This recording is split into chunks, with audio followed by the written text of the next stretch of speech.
Her har vi et metanmolekyle CO4, som er en kulbrinteforbindelse, som består af et kulstofatom og 4 hydrogenatomer. Her har vi så et iltmolekyle O2, som består af 2 oxygenatomer. Disse to molekyler kan reagere med hinanden. De to stoffer har reageret med hinanden og dannet CO2 og H2O, altså kuldioxid og vand. Men der er visse regler, som skal følges, når sådanne reaktioner sker. Antallet af forskellige atomer skal være bevaret på begge sider af reaktionsbilen. Også den samlede elektriske ladning skal være bevaret på begge sider af reaktionsbilen. Men hverken metan eller ilt har en elektrisk ladning, så reglen er ikke aktuel i denne ligning. Vi skal nu afstemme reaktionsligningen.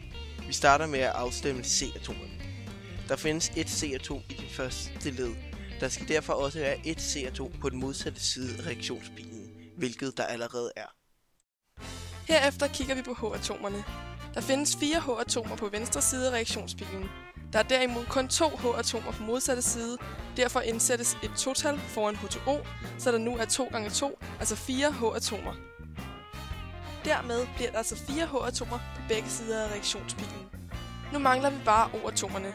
Der er 2 O-atomer på venstre side af reaktionsbilen, men der er nu 4 O-atomer på højre side. Derfor indsættes tallet 2 foran O-atomerne på venstre side, så der nu er 4 O-atomer på hver side af reaktionsbilen. Nu er reaktionsligningen afstemt.